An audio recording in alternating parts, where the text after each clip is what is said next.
నమస్కారం. నేను చందు. ఈరోజు ప్రధాన న్యూస్ పేపర్లలో వచ్చిన విద్య, ఉద్యోగ సమగ్ర సమాచారం ఏముంది చూద్దాం. వీడియో చివరి వరకు చూడండి. ఒకవేళ ఛానల్ని సబ్స్క్రైబ్ చేసుకోకపోతే ఫస్ట్ సబ్స్క్రైబ్ చేసుకోండి. నిన్న తెలంగాణ 10th రిజల్ట్స్ వచ్చినాయి. 10లో 91.31% ఉత్తీర్ణత, నిరుడు కంటే పెరుగుదల, బాలికలదే పైచేయి. 99.09%తో నిర్మల్ జిల్లా ఫస్ట్, 65.10%తో వికారాబాద్ లాస్ట్. 8,883 మంది విద్యార్థులకు 10కి 10 జీపీఏ, చాలా సంతోషం.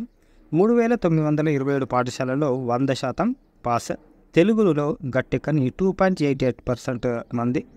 జూన్ 3 నుంచి అడ్వాన్స్డ్ సప్లిమెంటరీ పరీక్షలు ఇట్లున్నాయి. బాలికలే ఫస్ట్, నిర్మల్ జిల్లా ఫస్ట్, వికారాబాద్ లాస్ట్. ఈ ఏడాది నుంచి వ్యక్తిత్వ వికాస తరగతులు కూడా చెప్తారంట. రీకౌంటింగ్, రీవెరిఫికేషన్కు 15 నుంచి దరఖాస్తులు చేసుకోవచ్చు. మే 1 నుంచి 15 వరకు విద్యార్థులు రీకౌంటింగ్ కోసం 500, రీవెరిఫికేషన్ డూప్లికేట్ ప్రశ్నపత్రాల కోసం ఒక్కో సబ్జెక్టుకు 1000 రూపాయల రుసుము చెల్లించి దరఖాస్తులు చేసుకోవచ్చు. దరఖాస్తులో పాఠశాల ప్రధానోపాధ్యాయుని సంతకం చేయించి హాల్ టికెట్లు జతపరిచి డిఈఓ కార్యాలయంలో సమర్పించాలి. రీవెరిఫికేషన్ కోసం దరఖాస్తు చేసిన విద్యార్థులు రీకౌంటింగ్ కోసం చేయరాదు అని చెప్పారు. ఇక ఓవరాల్ రేషియో తీసుకుంటే మొత్తానికి 4,94,000 మంది రాస్తే 4,51,000 మంది పాస్ అయ్యారు. వీరిలో బాలికలు 2,28,000 మంది ఉంటే బాలురులు 2,22,000 మంది ఉన్నారు. ప్రైవేట్గా పరీక్ష రాసిన వారు 11,000 మంది. ఉత్తీర్ణత దీంట్లో 5,777 మంది, 72 మంది. ఇది 287 మంది ప్రభుత్వ స్కూల్ విద్యార్థులకు 10.10 జీపీఓ. మొత్తంగా 8,833 మందికి 10/10, చాలా సంతోషం అన్నమాట. ఇంకా కొంతమంది ఏం చేస్తారంటే గవర్నమెంట్ స్కూల్లో చక్కగా చదువు చెప్తలేరు కాబట్టి ప్రైవేట్ స్కూల్లోకి పంపిస్తున్నాం, అప్పులైనా సరే మా పిల్లలకు మంచి ఎడ్యుకేషన్ రావాలి అని. అసొంటి వాళ్ళకు ఇది ఒక చెంపపెట్టు దెబ్బ అని చెప్పాలి. గవర్నమెంట్ స్కూల్లో క్వాలిఫైడ్ టీచర్స్ ఉంటారు, మంచి ఎడ్యుకేషన్ దొరుకుతుంది. గుర్తుపెట్టుకోండి. ఇగో ఇంత మంచిగా గ్రేడ్లు వచ్చినాయి అని అంటే అక్కడ ఎడ్యుకేషన్ ఎట్లుంది అనేది మీరు చూసుకోవచ్చు ఒకసారి. అటు మొత్తానికి ప్రైవేట్లో చెప్తలేరు అని కాదు, కొంచెం పరిశానే ఉంది ప్రైవేట్లో. టీచర్లు అటు ఇటు ఆగమాగం ఉంది. గవర్నమెంట్ స్కూల్కి పోవడం మంచిదే. వాళ్ళు కూడా కొంచెం ఎక్కువ కాన్సన్ట్రేషన్ చేస్తే ఇంకా బాగుంటుంది. సప్లిమెంటరీ పరీక్షలకు మే 16 వరకు దరఖాస్తు. జూన్ 3 నుంచి 13 వరకు అడ్వాన్స్డ్ సప్లిమెంటరీ పరీక్షలు నిర్వహిస్తారు. లేట్ ఫీజు లేకుండా మే 16 వరకు 50 రూపీస్ లేట్ ఫీజు తోటి పరీక్షకు 2 రోజుల ముందు వరకు దరఖాస్తు చేసుకోవచ్చు. 50 రూపీస్ కాబట్టి పెద్ద ప్రాబ్లం ఏం లేదు, గుర్తుపెట్టుకోండి. జూన్ 3 నుంచి 13 వరకు 10th అడ్వాన్స్డ్ సప్లిమెంటరీ పరీక్ష 16 వరకు చెల్లించవచ్చు. పరీక్ష ఫీజును విద్యార్థులు స్కూల్లో ఈ నెల 16 వరకు చెల్లించడానికి అవకాశం కల్పించారు. పరీక్షలను ఉదయం 9:30 నుంచి 12:30 వరకు నిర్వహిస్తారు. రీవెరిఫికేషన్, రీకౌంటింగ్కి 15లోగా దరఖాస్తులు చేసుకోవాలి. ఇక మరోసారి ఎస్ఎస్సి పరీక్షల్లో మార్కులు తిరిగి లెక్కింపు. రీకౌంటింగ్ కోసం విద్యార్థులు 500 చెల్లించి 15 రోజుల్లోగా ఫీజు చెల్లించాల్సి ఉంటుంది. అలాగే రీవెరిఫికేషన్ కోసం దరఖాస్తులను ఈ నెల 15 వరకు స్వీకరించనున్నారు. ఒక్కో సబ్జెక్టుకు 1000 చెల్లించాల్సి ఉంటుంది. మే 15లోగా రీకౌంటింగ్, రీవెరిఫికేషన్ ఫీజును చెల్లించాలి. ఇదిగో ఇదన్నమాట ప్రైవేట్ స్కూళ్ళ పరిస్థితి. 4 ప్రైవేట్ స్కూళ్ళలో 0 పాస్. 3,927 పాఠశాలలో 100% ఉత్తీర్ణత. ఇది మరి మొత్తానికి 4 ఎఫ్ఏలు ఉంటాయి, 2 ఎస్ఏలు ఉంటాయి. ఇవి కాక అడపాదడప స్లిప్ టెస్టులు పెడుతూనే ఉంటారు. మరి ఇన్ని పెట్టినాక 4 ప్రైవేట్ స్కూళ్ళలో మొత్తం ఫెయిల్ అయ్యారు అని అంటే ఇక మరి ఏం చేస్తారు అక్కడ టీచర్లు, స్కూళ్ళు అర్థమైతే లేదు. వచ్చే సంవత్సరం ప్రైవేట్, కార్పొరేట్ స్కూళ్ళలో ఫీజుల నియంత్రణకు ప్రత్యేక చట్టం. టీచర్లకు ఫేషియల్ రికగ్నిషన్, హాజరు విధానం. మనకు టెట్ రాత పరీక్ష తేదీల్లో స్వల్ప మార్పులు అయ్యే అవకాశం ఉంది అని చెప్పారు. వచ్చే నెల 4వ తేదీన సాధారణ ఎన్నికల ఫలితాలు ఉంటాయని చెప్పారు. వచ్చే నెల ఇంకా ఏముంది అని అంటే టెట్ గురించి. ఉపాధ్యాయ అర్హత పరీక్ష, రాత పరీక్షల షెడ్యూల్లో స్వల్ప మార్పులు ఉంటాయని చెప్పారు. ఈ నెల 27న నల్గొండ, వరంగల్, ఖమ్మం పట్టభద్రుల నియోజకవర్గ ఎమ్మెల్సీ ఎన్నికల పోలింగ్ ఉందని, వచ్చే నెల 3వ తేదీన జరిగే టెట్ రాత పరీక్షల తేదీల్లో మార్పులు ఉంటాయని కూడా వివరించారు. మిగిలిన పరీక్షల షెడ్యూల్ యథావిధిగా కొనసాగుతుందని కూడా స్పష్టం చేశారు నిన్న. మరి ఈ నెల 20 నుంచి వచ్చే నెల 3వ తేదీ వరకు టెట్ రాత పరీక్షలను ఆన్లైన్లో నిర్వహిస్తున్న విషయం తెలిసిందే. 5 ఏళ్లు నిండితే ఫస్ట్ క్లాస్లో అడ్మిషన్ ఈ ఏడాది నుంచే అమలు చేస్తామని కేంద్రానికి స్పష్టం చేసిన ప్రభుత్వం. మా పాతకాలంలో 6 ఇయర్స్ వరకు స్కూళ్ళల్లో జాయిన్ చేయొద్దు, 6 ఇయర్స్ అయితే ఫస్ట్ క్లాస్లో జాయిన్ చేసుకోవాలని మన కేవీ అడ్మిషన్ల ఇష్యూలో ఒక నోటిఫికేషన్ ఇచ్చారు సెంట్రల్ నుంచి. కాబట్టి రాష్ట్రాల నుంచి కోరిరు అన్నమాట సజెషన్స్ ఏముంటుంది అని.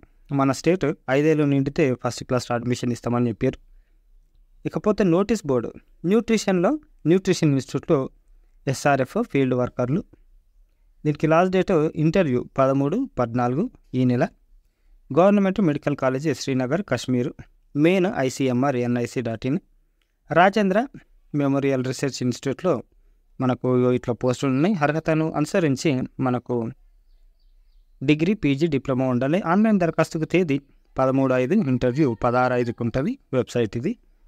NIRTలో ప్రాజెక్టు డ్రైవర్ కమ్ మెకానిక్లు 25 ఏళ్ళకు మించొద్దు. వెబ్సైట్ ఇది. ఇంటర్వ్యూ తేదీ 9/5, ఈమెయిల్ దరఖాస్తుకు 6/5 లాస్ట్ డేట్. ICMR ఇవన్నీ దానికి సంబంధించినవి. నీట్ ఢిల్లీలో ఎగ్జిక్యూటివ్ MTech, దీనికి లాస్ట్ డేట్ ఎప్పుడు ఉంది అని అంటే ఆన్లైన్ దరఖాస్తుకి చివరి తేదీ జూన్ 30. అకాడమిక్ మెరిట్ ప్రకారం అభ్యర్థుల షార్ట్ లిస్ట్ విడుదల, ఎగ్జామ్లు ఏం లేవు. జూలై 10 అడ్మిషన్ ఇవన్నీ. NIT Delhi AC.in. ఇకపోతే నిట్ హమీర్పూర్లో MBA, దీనికి లాస్ట్ డేట్ ఆన్లైన్ దరఖాస్తుకు చివరి తేదీ మే 20. ఇంటర్వ్యూలు ఆన్లైన్లోనే ఉంటాయి. May 28, 29. Website NITH AC.in. BIT మెస్రాలో అకాడమిక్ ప్రోగ్రాంలు, హోటల్ మేనేజ్మెంట్, తర్వాత క్యాటరింగ్ టెక్నాలజీకి సంబంధించిన PG, PhD ప్రోగ్రాంలు ఉన్నాయి. దీనికి లాస్ట్ డేట్ ఆన్లైన్ దరఖాస్తుకి చివరి తేదీ జూన్ 10. ఎంపికైన అభ్యర్థుల లిస్ట్ జూన్ 18. MSc ఉంది. దీనికి MScకి last date June 10. Counselling notification June 14. Online test, interview, counselling June 19కి ఉంటుంది. PhDకి విషయానికి వస్తే ఆన్లైన్ దరఖాస్తుకి చివరి తేదీ మే 12. రిటర్న్ టెస్ట్, ఎంపికైన అభ్యర్థుల జాబితా విడుదల మే 17. ముఖ్య సమాచారం, దరఖాస్తు ఫీజు జనరల్, OBC, EWS అభ్యర్థులకు 1500, SC, ST వాళ్ళకైతే 1000 రూపాయలు. Bit Mesra AC.in website. UGC net మార్పులు ఇవే అని ఇచ్చారు. దీనికి సంబంధించిన పూర్తి వివరాలు మనకు ఛానల్లో ఉంటాయి, చూడండి. UGC నెట్ 2024 జూన్ నోటిఫికేషన్ విడుదల. నూతన విభాగంలో 3 కేటగిరీలుగా పరీక్ష నిర్వహణ. నెట్తోనే JRF, అసిస్టెంట్ ప్రొఫెసర్, PhD ప్రవేశాలు కూడా ఉన్నాయి. 4 ఏళ్ల డిగ్రీతో నెట్కు దరఖాస్తు చేసుకోవచ్చు అని ఇచ్చారు. దీనికి ముఖ్య సమాచారం, ఆన్లైన్లో అప్లై చేసుకోవాలి. ఆన్లైన్ దరఖాస్తుకు చివరి తేదీ మే 10. ఆన్లైన్ దరఖాస్తులో ఎడిట్ ఆప్షన్ మే 13 నుంచి 15. నెట్ ఎగ్జామ్ జూన్ 18కి ఉంటుంది. UGC net NTA NIC.in website. HURL న్యూఢిల్లీలో 80 పోస్టులు ఉన్నాయి. లాస్ట్ డేట్ ఆన్లైన్ దరఖాస్తుకు 25. RRC ఉత్తర రైల్వేలో 38 స్పోర్ట్స్ కోటా కింద గ్రూప్ D పోస్టులు ఉన్నాయి. Last date 16/5. కర్ణాటక సర్కిల్ తపాలా శాఖలో స్టాఫ్, కార్ డ్రైవర్ పోస్టులు ఉన్నాయి. దీనికి లాస్ట్ డేట్ మనకు హెవీ లైసెన్స్ ఉండాలి. దీనికి 14/5 last date. India post gov.in. AIRI ఢిల్లీలో ప్రాజెక్టు పోస్టులు ఉన్నాయి. దీనికి లాస్ట్ డేట్ దరఖాస్తును పంపాల్సిన mail DPP MPP 2022 mail 12/5 last date. Minority గురుకులాల్లో ప్రవేశాలకు ఆహ్వానం. మనకు ఏపీ నుంచి మైనార్టీ గురుకుల పాఠశాలల్లో 5 నుంచి 8వ తరగతి జూనియర్ కళాశాలల్లో మొదటి సంవత్సర ప్రవేశాలకు అర్హులైన విద్యార్థులు దరఖాస్తు చేసుకోవాలని ఆంధ్రప్రదేశ్ గురుకుల విద్యాలయాల సంస్థ కార్యదర్శి చెప్పారు. ఆసక్తి గల విద్యార్థులు దరఖాస్తు పత్రాలను సంబంధిత పాఠశాల, కళాశాలల ప్రధాన ఆచార్యులకు మే 31 తేదీలోపు సమర్పించాలి అని చెప్పారు. పూర్తి వివరాలను APRS, APCFSS వెబ్సైట్లో ఉంచినట్లు కూడా చెప్పారు. ఏమేమి క్లాసులు, 5th నుంచి 8th క్లాసు, తర్వాత ఇంటర్ ఫస్ట్ ఇయర్ అడ్మిషన్లు ఇవి. తిరుమల తిరుపతి దేవస్థానం ప్రవేశ ప్రకటన. ఇది అంత క్లియర్గా లేదు, లాస్ట్కు నేను మళ్ళీసారి చూపిస్తా. ఒక PDF పంపించారు వాళ్ళు. పై సంవత్సరాలందరూ 4 సంవత్సరాల డిప్లొమా మరియు 2 సంవత్సరాల సర్టిఫికేట్ కోర్సు సంప్రదాయ కలంకారీ కళ. మనకు స్కల్ప్చర్ గురించి మనకు లాస్ట్ డేట్ ఎప్పుడు ఉంది అంటే ఈ రోజు నుంచి స్టార్ట్ చేసి 17/6 వరకు దరఖాస్తులు స్వీకరిస్తారు. మనకు 10th పాస్ అయిన వారు దరఖాస్తు చేసుకోవచ్చు. ఈ కోర్సులో చేరిన విద్యార్థులకు 1,00,000 రూపాయల చొప్పున బ్యాంకులో డిపాజిట్ చేసి ఉత్తీర్ణులైన విద్యార్థులకు నిబంధనలకు లోబడి ఇస్తారు. తిరుమల ORG .inలో పూర్తి వివరాలు చూడొచ్చు. లేదు అంటే మొబైల్ నెంబర్ కూడా ఇచ్చారు, అది కూడా క్లియర్గా లేదు. సార్ చూడండి, ఇది ఎక్కడి నుంచి ఏ పేపర్లు ఇచ్చారంటే సాక్షి పేపర్లు ఇచ్చారు. ఇకపోతే ఇంకో ప్రవేశ ప్రకటన, శ్రీ వెంకటేశ్వర బదిరోన్నత పాఠశాల, బదిరుల junior college, school college, first class నుంచి 9th క్లాస్ వరకు అడ్మిషన్లు ఉన్నాయి వచ్చే అకాడమిక్ ఇయర్కి. తర్వాత inter first year CEC HEC గ్రూపులు, చెవిటి మరియు మూగ అభ్యర్థులు పాఠశాల మరియు కళాశాలల్లో ప్రవేశ దరఖాస్తులను నేరుగా పొందవచ్చు. దరఖాస్తులను స్వీకరించుటకు లాస్ట్ డేటు 1/6. వివరాలకు సంప్రదించాల్సిన ఫోన్ నంబర్ ఇది వెబ్సైట్లో కనిపించాలి. ఇదైతే వెబ్సైట్లో ఉంటుంది, తిరుమల ORGలో చూడండి. రేపటి వరకు సప్లిమెంటరీ పరీక్ష ఫీజు చెల్లింపు గడువు. ఇంటర్లో ఫెయిల్ అయిన విద్యార్థులు మే 2 వరకు సప్లిమెంటరీ పరీక్ష ఫీజు చెల్లించాలని చెప్పారు. టీఎస్ వెబ్సైట్ ఇంజనీరింగ్ హాల్ టికెట్లు విడుదలైనవి. ఈ వెబ్సైట్లు ఉంటే చూసుకోండి. ఒకవేళ మీరు ఎగ్జామ్ రాస్తుంటే అగ్రికల్చర్ ఫార్మసీ హాల్ టికెట్లు డౌన్లోడ్ కూడా ప్రారంభమయ్యాయి. ఆలస్య రుసుముతో పాలిసెట్ దరఖాస్తు గడువు పెంపు. మనకు 100 రూపీస్ లేట్ ఫీజు తోటి మే 7వ తేదీ వరకు పెంచారు. ఒకసారి చూడండి. అర్హులైన విద్యార్థులు దరఖాస్తు చేసుకోవాలి. సైబర్ సెక్యూరిటీ కోర్సుల్లో అడ్మిషన్లు. సైబర్ సెక్యూరిటీ కోర్సులో శిక్షణ ఇస్తున్నట్లు national academy of cyber security director చెప్పారు. Inter, degree, PG, engineering, polytechnic, diploma పూర్తి చేసిన వారు అర్హులని చెప్పారు. NACSA ఇండియా ORG వెబ్సైట్ ద్వారా దరఖాస్తు చేసుకోవాలి. ఈ నంబర్లలో మీరు సంప్రదించవచ్చు. ఇక వర్డ్ ఆఫ్ ద డే విషయానికి వస్తే సాలియంట్. మీనింగ్ ప్రధాన, చెప్పుకోదగ్గ. సాలియంట్ ఫీచర్స్ అని చెప్తారు, గుర్తుపెట్టుకోండి. Prominent, noticeable. Antonym unremarkable, obscure. Latest updates ఏమున్నాయి? సిపెట్ అడ్మిషన్లు ఉన్నాయి. సెంట్రల్ ఇన్స్టిట్యూట్ ఆఫ్ పెట్రోకెమికల్స్ ఇంజనీరింగ్లో మనకు డిప్లొమా, పోస్ట్ డిప్లొమా 2 ఉన్నాయి. లేటరల్ ఎంట్రీ ద్వారా interested candidates can apply before 31 May. AIA PG get Ayush post graduate entrance test. దీనికి last date 15 May వరకు apply చేసుకోవాలి. కస్టమర్ సర్వీస్ ఎగ్జిక్యూటివ్ పోస్టులు ఉన్నాయి మనకు జైపూర్లో 145. ఇంటర్వ్యూలను చూసుకోండి. ఇక కరెంట్ అఫైర్స్ విషయానికి వస్తే ప్రపంచ ఆర్చరీ సమైక్య 2024 ఏప్రిల్ 29న విడుదల చేసిన ర్యాంకింగ్లో మహిళల కాంపౌండ్ సింగిల్స్లో వెన్నం జ్యోతి సురేఖ 299 పాయింట్లు 2వ స్థానం పొందింది. ఈ విభాగంలో 2వ ర్యాంకు పొందిన భారత తొలి ఆర్చర్ జ్యోతిని బ్రిటన్ ఆర్చర్ ఇల్లా గిబ్సన్ 325 అగ్రస్థానంలో కొనసాగుతుంది. ఇండియన్ వ్యాక్సిన్ మ్యానుఫ్యాక్చరర్స్ అసోసియేషన్ నూతన అధ్యక్షుడిగా IVMA Bharat Biotech international executive chairman doctor ఎల్లా 2024 ఏప్రిల్ 29న ఎన్నికయ్యారు. 2 ఏళ్ల పాటు ఆయన ఈ బాధ్యతలు నిర్వహిస్తారు. ఇప్పటి వరకు ఈ పదవిలో serum institute of India MD Aadhaar Poonawalla ఉన్నారు.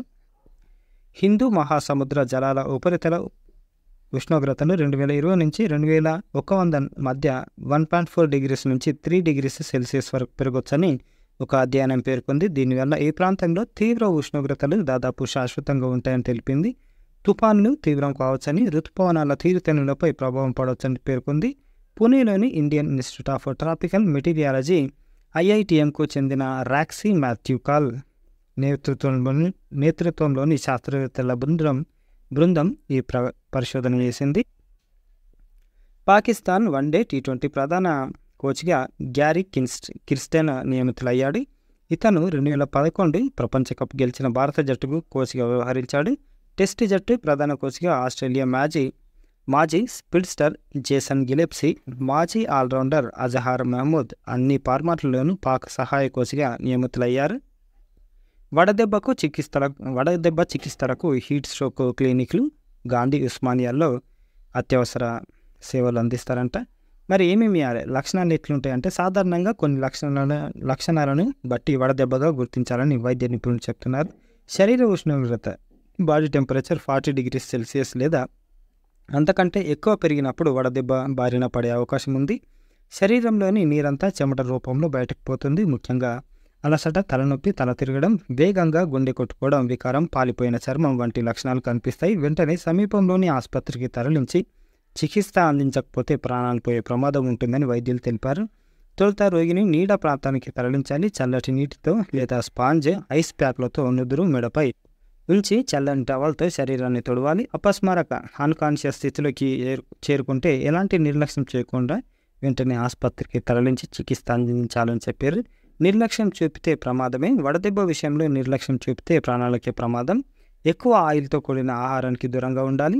టీ, కాఫీలు తగ్గించాలి. ఆల్కహాల్‌కు దూరంగా ఉండాలి. ఈ మధ్య కాలంలో దొరికే కర్బూజా, పుచ్చకాయలు, ఈతకాయలు, తాటి ముంజలు వంటి సీజన్ పండ్లను తీసుకోవాలి. డీహైడ్రేషన్కు గురి కాకుండా కాపాడతాయి. కొబ్బరి నీళ్లు మేలు చేస్తాయి. మజ్జిగన్నంతో కలిపి మామిడి పండ్లను తీసుకోవడం వల్ల విటమిన్ ఏ, డి శరీరానికి అధిక శాతం అందుతుంది. రోజుకు కనీసం 3-4 లీటర్ల నీళ్లు తీసుకోవాలి. వడదెబ్బ లక్షణాలు కనిపిస్తే వెంటనే చికిత్స అందించడం అవసరమని doctor Rajesh Utpala, general physician, Medicover వాళ్ళు చెప్పారు. ఇవన్నమాట ఈరోజుకి సంబంధించిన పేపర్ ఆర్టికల్స్. జర జాగ్రత్తగా ఉండండి. 10 మందికి షేర్ చేయండి వీడియో, లైక్ చేయండి, సబ్స్క్రైబ్ చేసుకోవడం మర్చిపోకండి. Thank you. ధన్యవాదాలు.